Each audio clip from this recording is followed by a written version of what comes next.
What is up, guys? So I take it for granted, and I don't even think about it sometimes, about how I use other things than your traditional incense when it comes to offerings.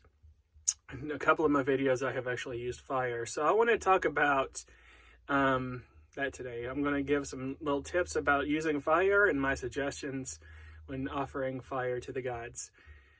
I can't get it out of my head, 90s kids, about Beavis and Butthead going, fire, fire. Anyway, that's what this episode is about, and I'll give you some tips and help you guys out. Anyway, guys, hope you guys like it.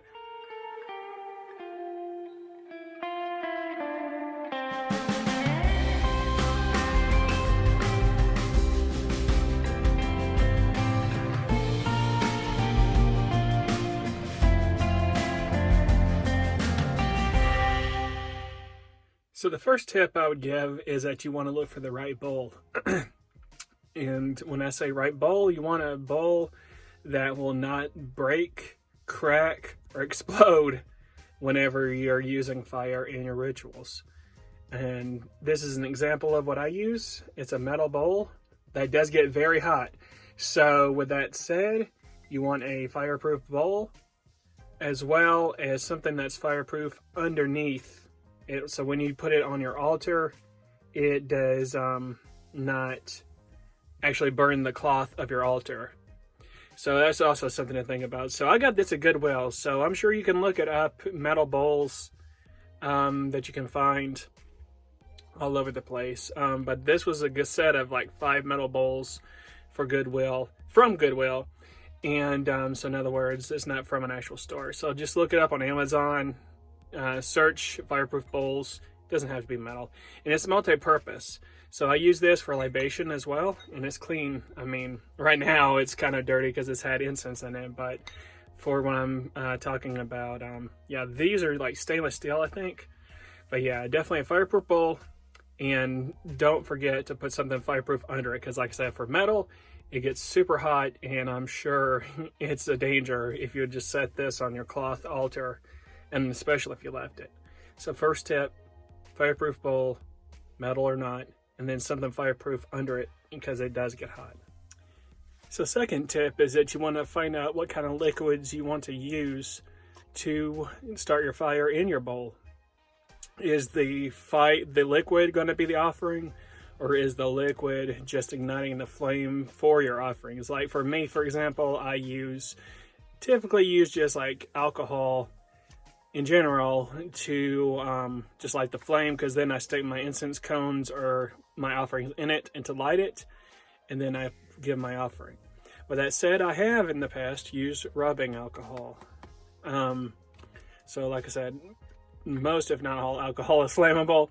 You just find out what you want. Now if you want to offer the burning alcohol as an offering, which some people do for deity, off the top of my head, like I know that I use drinking alcohol as offerings to like Heracles, for example. And you may feel the want to burn like beer or something, but experiment. But if nothing else, if you're just using it as just a base to set a flame, get your metal-proof bowl or fireproof bowl and some alcohol. And we'll talk about the next step next. All right, so the next step is, I would recommend, until you know how it's going to burn, is to put your bowl in a sink under the water. That way, if it goes whoosh, you'll be able to extinguish it with the water. Another thing that you'll need is a stick lighter. That way you can light the alcohol once it's in there. So one thing you want to play with and is how much to put in. So for right now, we'll just put a little bit. Woof! That's a little bit more than I meant to do, but you'll see that with that much, it's going to be burning a while. So with that said, I'm going to actually dump some of that back in, because that's going to be too much. You don't want that much, because it's all depending on your ritual. If you want it to last, because just a little bit will actually last for minutes. So I'm going to get rid of some of this, and then we'll come back in a second. All right, so there's just a little in here. So all we would do is, when we were ready for ritual, well, you would light it, but we're still experimenting just to see what it's going to do. Again, you want to have your alcohol in your bowl, when you're not sure how it's going to react, you want to play with it in a sink in case it catches on fire and causes an issue. So I'm just going to move it away from the tap for now, and then I'm going to light it and see what it does. So this is just rubbing alcohol, so let's see.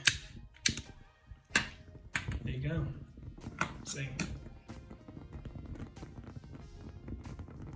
So this is why you want it in the sink, just to see how much you would need and what you're going to use it for. Now, if you were going to throw herbs or something in it as well, you definitely want to keep that in the sink because I've never used it for that. So definitely experiment and just see what works. And like I said, that's just a tiny, tiny bit in here. And it's going to last a while. Or I can go ahead and extinguish it. Now, the last safety tip I'll tell you guys is that, especially if you're using a metal bowl, that the bowl will be hot. So don't touch it immediately when you're done. So we're ready. So now I'm going to extinguish it.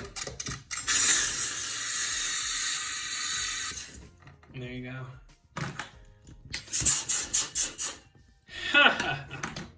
It's because there's alcohol on the sink.